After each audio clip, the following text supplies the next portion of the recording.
محفوظ کرتے ہیں. پھر اس کے اقسام، اس کی خصوصیات سکھائی گئی. پھر اس کے بعد یہ صلاحیت پیدا کی گئی کہ وہ غور و فکر کر سکے اور بہت ساری ایسی چیزوں کو وہ معلوم کر سکے کہ جس کے بارے میں صرف ایک اصولی رہنمائی موجود ہے، لیکن اس کے سلسلے میں مزید کچھ چیزیں طے کرنا ضروری ہے، جسے ہم استنباط کہتے ہیں، اجتہاد کہتے ہیں. تو ان تمام چیزوں کی صلاحیتیں آدم علیہ السلام کے اندر پیدا کی گئی. اور اس کے بعد آدم علیہ السلام کو فرشتوں کے سامنے پیش کیا گیا، اور آدم علیہ السلام کو پیش کرنے کے بعد فرشتوں سے سوال کیا گیا کہ ان اشیاء کے نام آپ بتائیے، اور فرشتوں نے اپنی معذری کا اظہار کیا. تو پھر آدم علیہ السلام کو حکم دیا گیا کہ آپ ان اشیاء کے نام ان کے سامنے پیش کیجیے. تو آدم علیہ السلام کی برتری وہاں پر ثابت ہوئی ایک چیز. اور اس کے بعد پھر سجدے کا حکم دیا گیا، تیسرا فیز جو ہوتا ہے. اور یہ چونکہ اللہ رب العزت نے حکم دیا تھا سجدہ کرنے کا، تو اس لیے اس میں کوئی مذائقہ نہیں تھا، ورنہ ایسے تو اللہ رب العزت کے حکم کے خلاف اگر ہم سجدہ کرتے ہیں تو وہ تو شرک تصور کیا جاتا ہے. اور نبی کریم صلی اللہ علیہ وسلم کی وہ حدیث ہمارے سامنے ہے کہ جب چند صحابہ نے مختلف بادشاہوں کو وزٹ کی اور انہوں نے دیکھا کہ وہاں پر ان کی عوام بادشاہوں کو سجدہ کرتی ہے، تو وہ لوگ بھی آئے اور نبی کریم صلی اللہ علیہ وسلم کو سجدہ کرنے کی کوشش کی. تو نبی کریم صلی اللہ علیہ وسلم نے یہ بات ارشاد فرمائی کہ اگر واقعی اللہ رب العزت سجدے کا حکم دیتا تو بیویوں کو اس بات کا حکم دیتا کہ وہ شوہر کو سجدہ کریں. تو شوہر تو واقعی خوش ہو جائیں گے اگر بیویاں ان کو سجدہ کرنا شروع کرے گی اور ان کا اتنا احترام کریں گی. تو لیکن اللہ رب العزت نے یہ حکم نہیں دیا، تو شوہر بہت زیادہ خوش ہونے کی کوشش نہ کریں اور اپنی جو چیزیں ہیں اس کا اہتمام کریں. تو اس فیز میں کیا ہوا کہ شیطان جو کہ جنوں میں سے تھا اور اس کا ایک اپر لیول تھا، تو اس نے انکار کر دیا، کہا کہ میں سجدہ نہیں کروں گا. اور کیونکہ وہ باصلاحیت تھا. تو میں اکثر کہتا ہوں کہ جو شخص جتنا باصلاحیت ہوتا ہے اس کا شیطان بھی اتنا ہی باصلاحیت ہوتا ہے. یہ تو خیر ابلیس ہی تھا. ابلیس کے معنی یہ ہوتے ہیں کہ بہت ہی مایوس. اس نے کہا کہ میں سجدہ نہیں کروں گا اس لیے کہ یہ تو مٹی سے بنا ہے اور میں تو آگ سے بنا ہوں، میں اس سے سپیریئر ہوں. تو اس نے اپنی غلطی کی تعویل پیش کی ہے نا، غلطی کو جسٹیفائی کرنے کی کوشش کی. اور اس کے بعد اللہ رب العزت غضبناک ہوئے اور آپ نے اسے حکم دیا کہ تم یہاں سے نکل جاؤ. تو میں نے جیسا کہ آپ کے سامنے بات رکھی کہ وہ بہت ذہین تھا، تو اس نے اللہ رب العزت سے 2 وعدے لیے. کہا کہ مجھے اس بات کی آپ اجازت دیں کہ میں صراط مستقیم پر بیٹھوں اور تمہارے بندوں کو میں ہر ڈائریکشن میں گمراہ کرنے کی کوشش کروں. سورۃ الاعراف کے اندر بہت تفصیل کے ساتھ یہ سب چیزیں آئی ہیں. اور قیامت تک کے لیے مجھے موقع ہونا چاہیے، دوسرا وعدہ دیا گیا.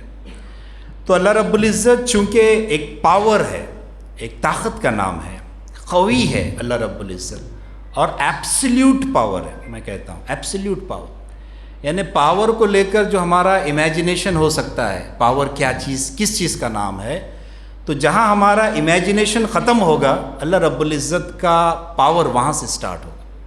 یہ ہے اللہ رب العزت کا پاور، کن فیکون، یہ معاملہ ہے اللہ تعالیٰ کے ساتھ. تو اللہ تعالیٰ نے یہ بات ارشاد فرمائی کہ ٹھیک ہے، تمہیں یہ دونوں چیزیں ہم پرووائڈ کر رہے ہیں اور بہت کم لوگوں کو تم گمراہ کرنے میں کامیاب ہوں گے، ہے نا. تو یہ تیسرا فیز ہے جو اس واقعے کے اندر آتا ہے. اور چوتھا اور آخری فیز یہ ہے کہ جب آزمائش شروع کی گئی، اب دشمن بھی متعین ہو گیا، شیطان یہ دشمن ہے. اور اس کے بعد یہ ہے کہ آدم علیہ السلام کے ساتھ ان کی بیوی بھی انہیں دی گئی. تو وہ لوگ جنت میں تھے اور ان سے کہا گیا کہ آپ اس جنت میں رہیے، یہاں پر کسی چیز کی کوئی تکلیف نہیں ہے، لیکن ایک پیڑ ہے، اس درخت کے قریب آپ کو نہیں جانا ہے، قریب بھی نہیں جانا ہے، یہ بات کہی گئی. تو کتنا سینسٹیو یہ ایشو ہے اس سے اندازہ ہوتا ہے. زنا کے سلسلے میں بھی یہی حکم دیا گیا ہے کہ زنا کے قریب بھی نہ پٹکو. لیکن شیطان کو چونکہ آدم علیہ السلام سے غلطی کروانی تھی، اس لیے شیطان نے ایک ناصح بن کر کہ میں تمہارا سچا خیر خواہ، یہ شیطان کی ٹیکٹک ہوتی ہے، اسٹریٹجی ہوتی ہے کہ میں تمہارا سچا خیر خواہ ہوں، تم اس درخت کا پھل استعمال کرو، میں اس کی وجہ تم کو بتاتا ہوں کہ تمہیں کیوں روکا جا رہا ہے۔ اس لیے روکا جا رہا ہے کہ کہیں تمہیں ابدی زندگی نہ مل جائے، ابدی قیام نہ مل جائے، اور دوسرا یہ کہ کہیں تم فرشتے نہ بن جاؤ، ہے نا۔ تو یہ ایک فطری خواہش ہوتی ہے انسان کے اندر کہ وہ پرماننس چاہتا ہے۔ ہم میں سے کوئی بھی بوڑھا ہونا نہیں چاہتا ہے۔ کوئی چاہتا ہے بوڑھا ہونا؟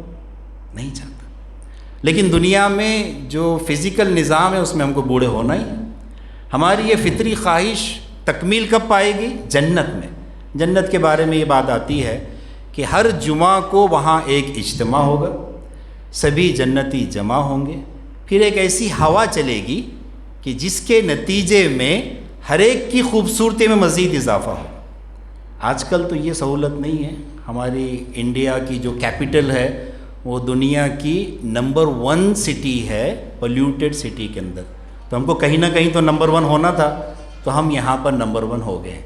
تو اتنی پولیوٹیڈ ایئر ہے، لیکن جنت جو ہم کو ملے گی بہت خوبصورت جگہ، یعنی لگژری آف لائف کا جو امیجنیشن ہم کر سکتے ہیں، میرا کہنا یہ ہے جتنا بھی ہم کر سکتے ہیں، جتنا بھی ہم کر سکتے ہیں کر لیں کہ یہ ہے لگژری آف لائف، یہ ہے لگژری آف لائف۔ ایلان مسک اور پتہ نہیں کن کن لوگوں کو ہم رول ماڈل بنانا چاہتے اگر ہوں، چاہنا تو نہیں چاہیے اس طرح کے لوگوں کو رول ماڈل بنانا، لیکن اگر ہم بنا رہے ہیں تو امیجنیشن ہم جتنا کر لیں، جہاں ہمارا امیجنیشن کمپلیٹ ہو جائے گا وہاں سے جنت کی نعمتوں کا آغاز ہوگا۔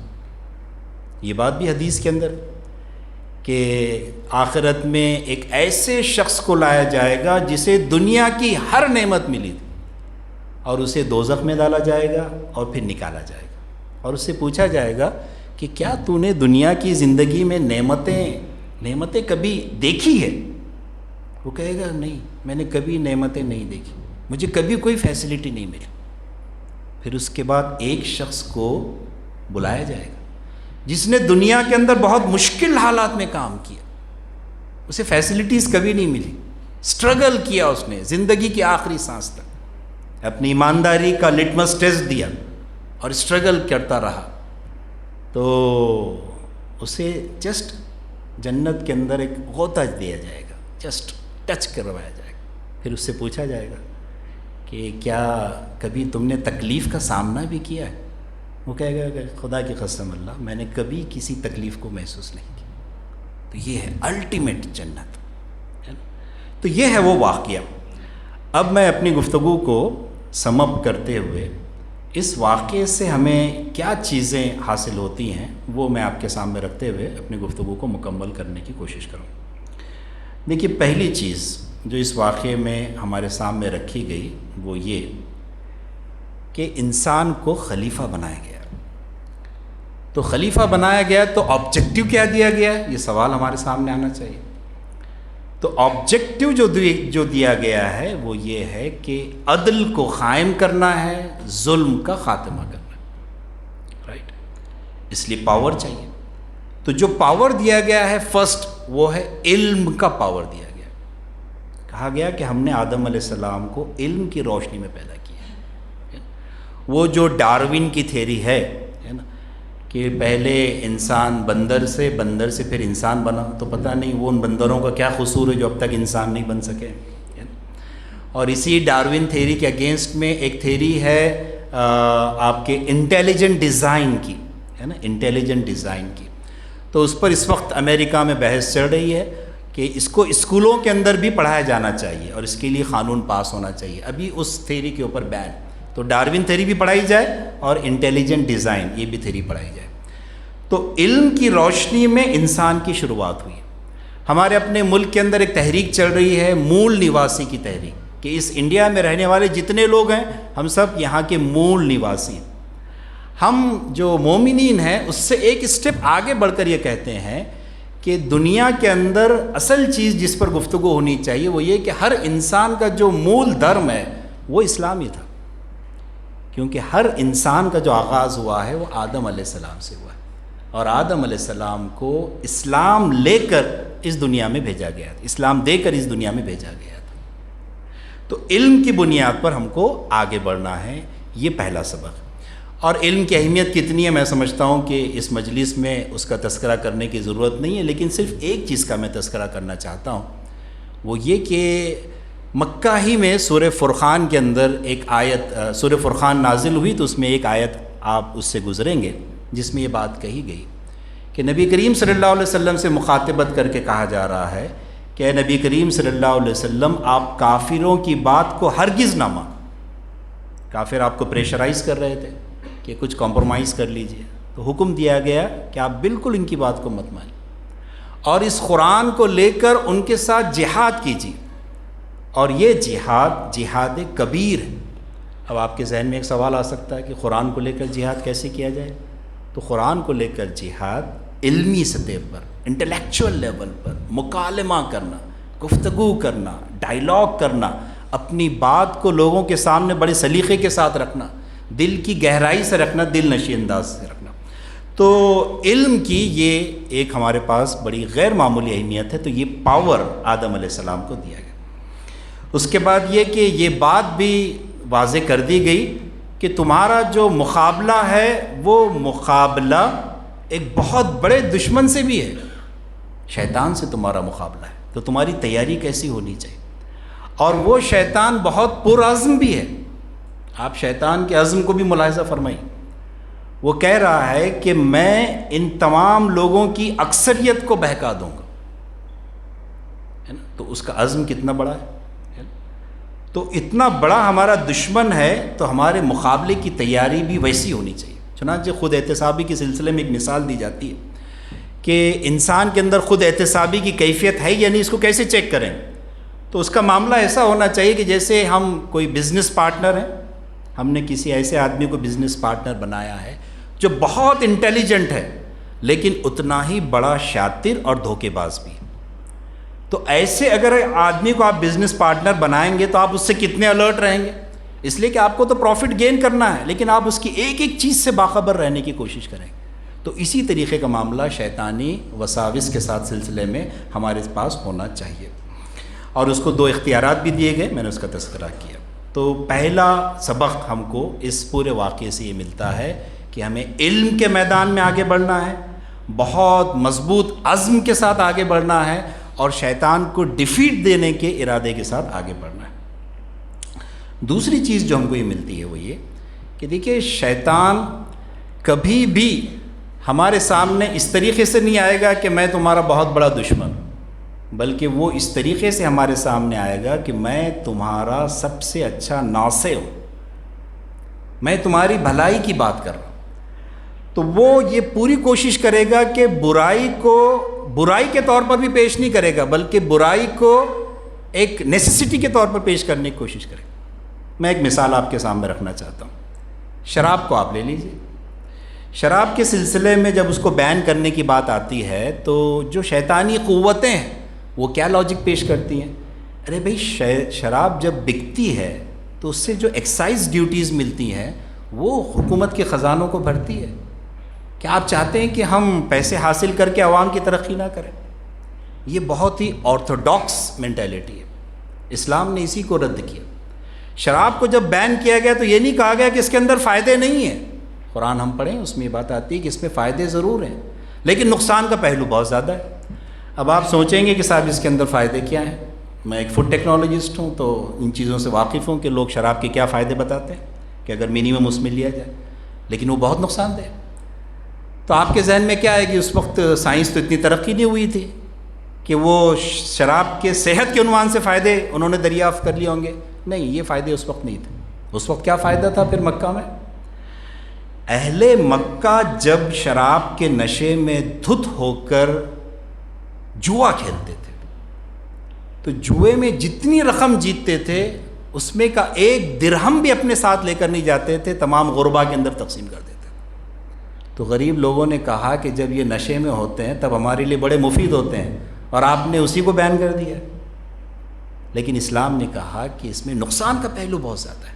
آج بھی آپ دیکھ لیجیے شراب سے جو گھر ٹوٹ رہے ہیں، گھر کیا بلکہ اخلاقی غربت کا لوگ شکار ہو رہے ہیں۔ کبھی ہم نے امیجن کیا کہ ایک بیٹا اپنی ماں کے ساتھ بھی وہ عمل کر لے گا جو اسے نہیں کرنا چاہیے؟ چندر پور کے اندر یہ واقعہ پیش آیا ہے کیونکہ وہ نشے میں دھت تھا، اسے معلوم نہیں وہ کیا کر رہا ہے۔ آج ہمارے قریب میں جائکواڑی ڈیم ہے، اس جائکواڑی ڈیم کو بنایا اس لیے گیا تھا کہ اس کے ذریعے سے یہاں ایگریکلچر ڈیولپمنٹ ہوگا، لیکن میں انڈسٹری میں کام کرنے والا آدمی ہوں، میں جانتا ہوں کہ اس ڈیم کا 60% واٹر یہاں کی لیکر انڈسٹری استعمال کر رہی ہے، جو ناسک اور اورنگ آباد وغیرہ ان تمام علاقوں کے اندر ہے۔ بلکہ ہمارا جو ناسک مقام ہے وہ انڈیا کا وائن کیپٹل ہے، بامبے ہمارا فائنینشیل کیپٹل ہے اور ناسک ہمارا وائن کیپٹل۔ تو شیطان کیا کرتا ہے، غلط چیز کو بھی خوشنما بنا کر پیش کرنے کی کوشش کرتا ہے۔ تو شیطان کی اس چیز کو سمجھیے، اور شیطان کی ایک اور خطرناک چیز جو اس نے آدم علیہ السلام کے ساتھ بھی کی، وہ یہ کہ جب اس درخت کے پھل کو ان لوگوں نے استعمال کیا تو جو لباس اللہ رب العزت نے عطا کیا تھا ان کی شرم گاہوں کو کور کرنے کے لیے، وہ لباس چھین لیا گیا۔ تو شیطان کا جو اٹیک ہوتا ہے وہ حیا پر ہوتا ہے، وہ آپ کی شرم و حیا کی جتنی چیزیں ہیں وہاں سے وہ اٹیک کرنے کی کوشش کرتا ہے۔ تو ہم کو اسے سمجھنا ہوگا اور ان تمام چیزوں سے اپنے آپ کو روکنے کی کوشش کرنی ہوگی۔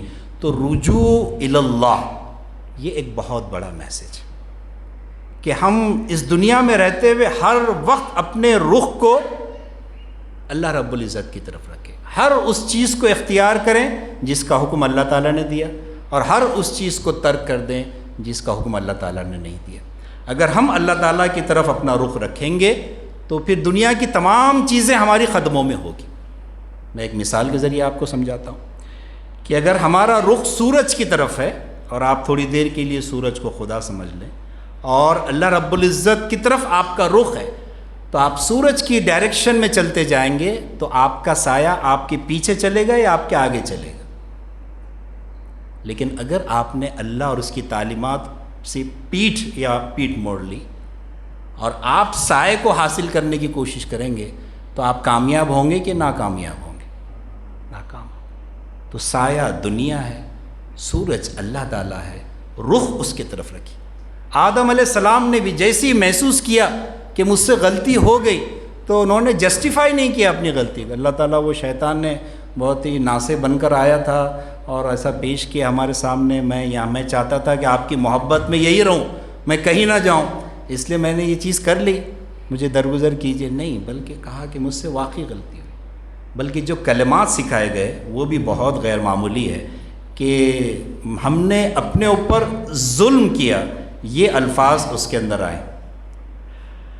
ربنا ظلمنا انفسنا وَإِن لَّمْ تَغْفِرْ لَنَا وَتَرْحَمْنَا لَنَكُونَنَّ مِنَ الْخَاسِرِينَ کہ اللہ تعالیٰ ہم نے ظلم کیا۔ ظلم کس چیز کو کہتے ہیں؟ ظلم کہتے ہیں کسی چیز کو اس کے اصل مقام سے ناجائز طریقے سے ہٹا دینا، یہ ظلم کہلاتا ہے، حق تلفی کہلاتی ہے۔ تو فوراً انہوں نے دعا کی۔ تو دوسرا پیغام ہمیں رجوع الی اللہ کا ملتا ہے۔ تیسری چیز دیکھیے، جب ہم اس دنیا کے اندر ہیں، ہمارے سامنے ہمارا دشمن ہے، ہمارا مشن ہمارے سامنے ہے، اور ہم چونکہ انسان ہیں تو آدم علیہ السلام سے بھی خطا ہوئی ہے، ہم سے بھی ہو سکتی ہے، تو غلطی کا امکان موجود ہے۔ لیکن غلطی کی تعویل نہیں پیش کرنا، بلکہ فوراً اللہ تعالیٰ سے توبہ کرنا، فوراً اس کا اعتراف کرنا، یہ آدم علیہ السلام کے قصے میں ہمارے سامنے چیز آتی ہے۔ آدم علیہ السلام اللہ تعالیٰ کی طرف رجوع ہوئے، اپنی غلطی کا اعتراف کیا۔ توبہ کے اندر 3 چیزیں ہوتی ہیں۔ ایک تو یہ کہ پہلے تو آپ نے غلطی کی ہے، اس کو مانیں۔ دوسرا یہ ہے کہ آپ ارادہ کریں کہ غلطی کو نہیں دہرائیں گے، اور تیسرا عملی ثبوت دیں۔ آج بھی چونکہ قادری ہونے کی وجہ سے سلسلہ قادریہ سے تعلق ہے، تو تصوف کے اندر یہ چیز آج بھی اختیار کی جاتی ہے کہ زبانی توبہ کا اعتبار نہیں ہے۔ زبانی طور پر لوگ کہہ دیتے ہیں نا، توبہ توبہ توبہ، اس طریقے سے کرتے ہیں۔ زبانی توبہ کا اعتبار نہیں ہے۔ مرید یہ جو لفظ بنا ہے ارادے سے، تو شیخ مرید اسی کو بناتے ہیں جو عملی توبہ کرتا ہے، اپنے عمل سے ثابت کرتا ہے کہ یہ چیز میرے لائف سے ڈیلیٹ ہو چکی ہے۔ زبانی تو خیر کئی مرتبہ لوگ کہہ دیتے ہیں، اور اس طرح کی چیزیں ہوتی رہتی ہیں۔ آخری چیز رکھتے اپنی گفتگو مکمل کر لو، وہ یہ کہ ہم مختلف اہداف انشاءاللہ حاصل کریں گے تو شیطان ایک اور حربہ اختیار کرتا ہے، وہ یہ ہے کہ پھر وہ ہمارے اندر فخر پیدا کرتا ہے تمہارے یہ اچیومنٹس ہیں، تم نے یہ کیا ہے نا، عاجزی انکساری ختم ہو جاتی ہے۔ تو جو چیز بھی ہم اچیو کر رہے ہیں اس کو اللہ تعالیٰ کی طرف منسوب کریں۔ موسیٰ علیہ السلام سے کسی نے پوچھا جب وہ تقریر کر رہے تھے کہ آپ سے زیادہ علم رکھنے والا کوئی ہے؟ تو انہوں نے منسوب کرنا چاہیے تھا کہ واللہ عالم، مجھے نہیں پتہ، شاید اللہ بہتر جانے۔ انہوں نے کہا کہ نہیں، کوئی نہیں۔ اللہ تعالیٰ ناراض ہو گئے اور اللہ تعالیٰ نے حکم دیا، موسیٰ ہمارا ایک بندہ ہے خضر، جاؤ ان کے پاس، وہ تم سے زیادہ علم رکھتا ہے۔ آپ سورہ کہف کو پڑھ لیجئے، جسے ہر جمعہ کو پڑھنے کی ہمیں تعلیم دی گئی ہے، تو اس میں یہ پورا واقعہ تفصیل سے موجود ہے۔ عاجزی، انکساری، یہ نبی کریم صلی اللہ علیہ وسلم کے اندر بھی ہم محسوس کرتے ہیں۔ آپ کی جتنی دعائیں ہیں، جتنی دعائیں، اس میں استغفار کا پہلو بہت غالب۔ بڑے مشکل سے مشکل حالات کے اندر بھی نبی کریم صلی اللہ علیہ وسلم نے اس طرح کی دعائیں کی ہیں۔ میں بس وہ آخری دعا آپ کے سامنے پڑھ کے سناؤں گا اور اپنی گفتگو مکمل ہو جائے گی۔ سب سے مشکل مرحلہ حضرت عائشہ رضی اللہ تعالیٰ عنہ فرماتی ہیں طائف کا ہے، جہاں پہ بہت ہی آپ کے ساتھ ناروا سلوک کیا گیا، اور اگر ہم ہوتے نا ان کے ساتھ، نبی کریم صلی اللہ علیہ وسلم کے ساتھ، اور وہ فرشتوں، وہ جو پہاڑوں والا فرشتہ آ جاتا، ہم تو کہتے کہ صاحب بالکل پیس ڈالو جی ان کو، نہیں چھوڑنا کسی کو تم نے، بلکہ مجھے بتانا آپ نے کتنے لوگوں کو پیسا۔ ایسا ہی تھا نا، لہو لہان ہو گئے، چلنا مشکل ہو گیا، لیکن دعا ملاحظہ فرمائی، کیا پیاری دعا ہے، ایک ایک لفظ پر غور کیجیے۔ بار الہی، میں تجھی سے اپنی کمزوری، وہ بے بسی اور لوگوں کے نزدیک اپنی بے قدری کا شکوہ کرتا ہوں۔ یا ارحم الراحمین، تو کمزوروں کا رب ہے اور تو ہی میرا رب ہے، تو مجھے کس کے حوالے کر رہا ہے؟ کیا کسی بیگانے کے جو میرے ساتھ تندی سے پیش آئے، یا کسی دشمن کے کہ جس کو تو نے میرے معاملے کا مالک بنا دیا ہے؟ اگر مجھ پر تیرا غضب نہیں ہے تو مجھے کوئی پرواہ نہیں، لیکن تیری عافیت میرے لیے زیادہ کشادہ ہے۔ میں تیرے چہرے کے اس نور کی پناہ چاہتا ہوں جس سے تاریکیاں روشن ہو گئی اور جس پر دنیا و آخرت کے معاملات درست ہوئے، کہ تو مجھ پر اپنا غضب نازل کرے یا تیری عتاب مجھ پر وارد ہو۔ تیری رضا مطلوب ہے، یہاں تک کہ تو خوش ہو جائے، اور تیرے بغیر کوئی زور اور طاقت نہیں۔ اس دعا کے الفاظ پر غور کیجئے کہ کیسی دعا تھی جو نبی کریم صلی اللہ علیہ وسلم نے اہتمام کیا۔ تو حاضرین محترم، مجھے بہت خوشی ہوئی آج آپ لوگوں سے گفتگو ہوئی، اور میں مبارکباد بھی دوں گا کہ جو آپ نے ایک فریم کے اندر جو ایوارڈ حاصل کیا ہے، اللہ ایک بہت اچھا رول ماڈل آپ نے الحمدللہ اس شہر کے اندر قائم کیا کہ ایک مسلم ادارہ، مائنورٹی کو ریپرزینٹ کرنے والا ادارہ یہ اچیومنٹ کر سکتا ہے، تو اس سے ایک بہت اچھی مثال لوگوں کے سامنے آتی ہے۔ میں دعا کرتا ہوں کہ آپ اس کو کنٹینیو رکھیں، اور اس سے بھی آگے جو اور بہت سارے اسٹینڈرڈز ہیں ان کو بھی آپ کوالیفائی کرنے کی کوشش کریں۔ بہت خوشی ہوئی آج آپ لوگوں سے گفتگو ہوئی۔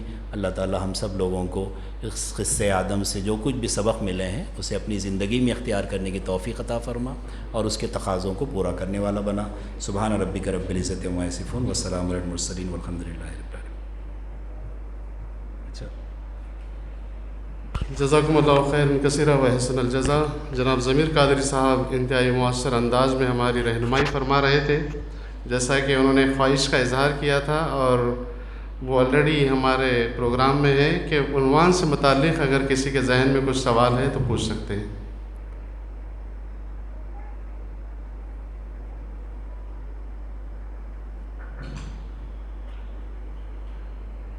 بہرحال کسی کے ذہن میں کوئی سوال نہیں ہے کوئی پوچھنا چاہتا ہوں؟ اچھا،